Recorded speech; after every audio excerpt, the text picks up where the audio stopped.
Hey everyone, and welcome to This Explainer.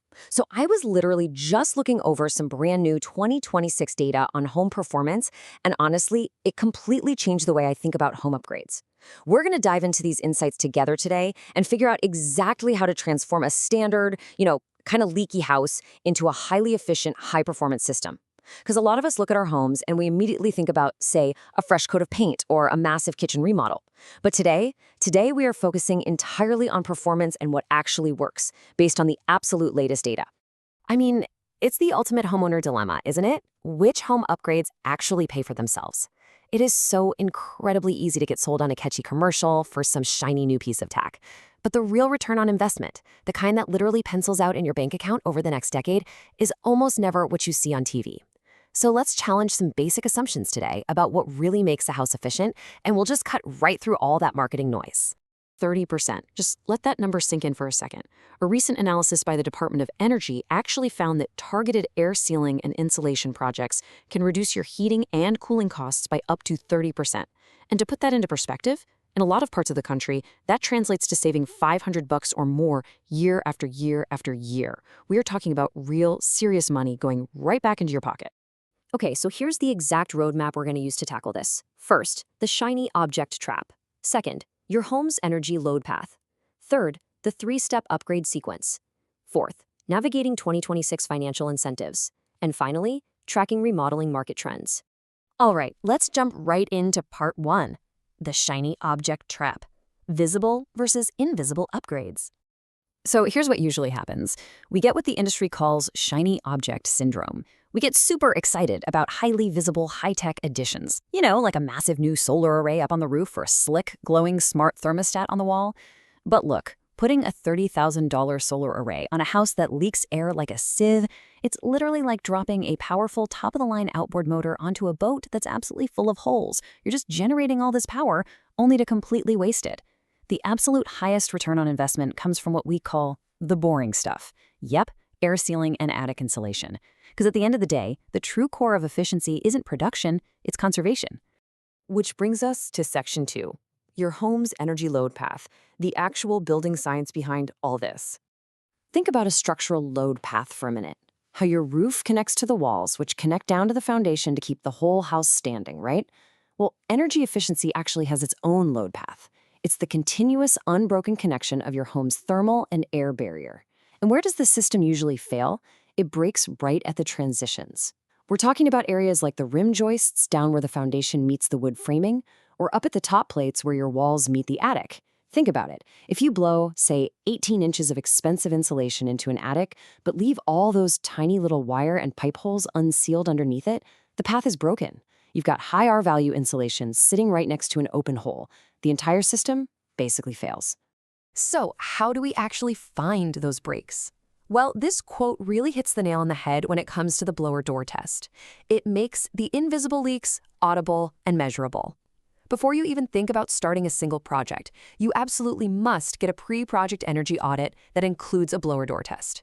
Basically, they mount this massive, powerful fan in your front doorway to depressurize the entire house, and it gives you hard, baseline data, a CFM50 number, which just stands for cubic feet per minute of air leakage. Without this specific hard data, you're not just guessing, you're flying totally blind. Moving right along to section 3, the upgrade sequence and the golden three-step roll. Let's see how this all builds logically. Step 1, seal the envelope. You've got to find and plug every single air leak.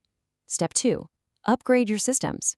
Once that box is nice and tight, then you right-size your HVAC system and add your insulation. Step 3, and listen, only step 3, generate power with things like solar panels. Why? Because if you skip straight to step 3 and buy solar before shrinking your overall energy load with sealing and insulation, well, you might end up paying thousands of extra dollars for an 8-kilowatt array when a tightly sealed home would have only needed a much, much cheaper 4-kilowatt array.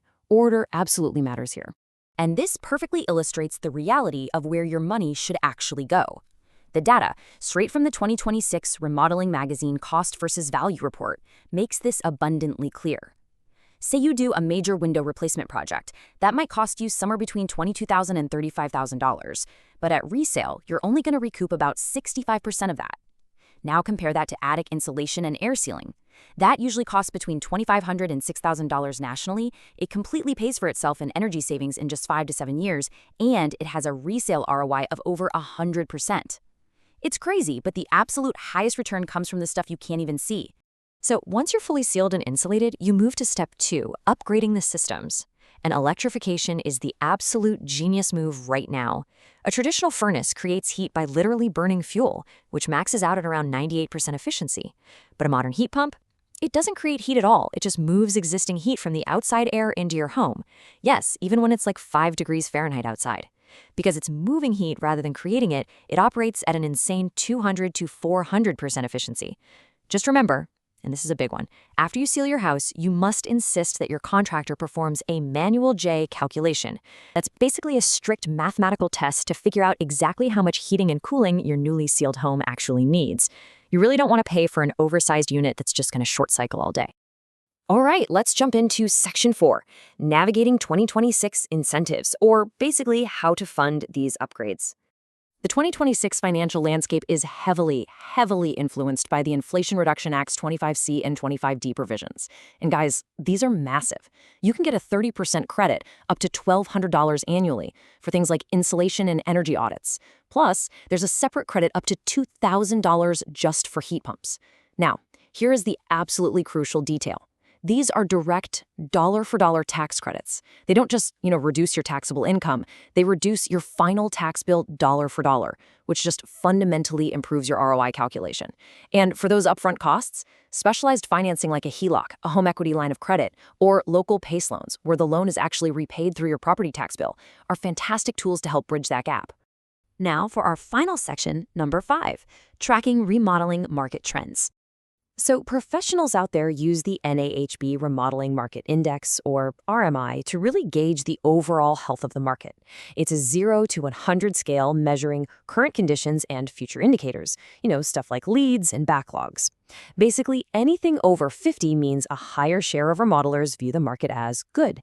Now, when this index is high, contractors are going to have big backlogs. Understanding this helps you navigate those crazy lead times, which honestly can be months for specialized equipment like heat pumps right now. It also totally justifies why the National Association of Home Builders highly recommends setting aside a 10 to 15% contingency budget, especially if your home is over 30 years old. You're definitely going to want that buffer to handle any surprises you find in that energy load path. So the crucial point here is you have to take control of the conversation with your contractor. Before you sign literally anything, I want you to ask these 3 specific questions. Number 1, how will we measure baseline performance? If they don't explicitly mention a blower door test, just walk away. Number 2, what's the sequence of operations? They should tell you right away that sealing comes way before insulating. And number 3, how will we manage ventilation and moisture? Look, a tighter home is a better home, but it still needs to breathe. If you seal it all up without adding something like an energy recovery ventilator or really high-quality bath fans, you are practically begging for condensation and mold.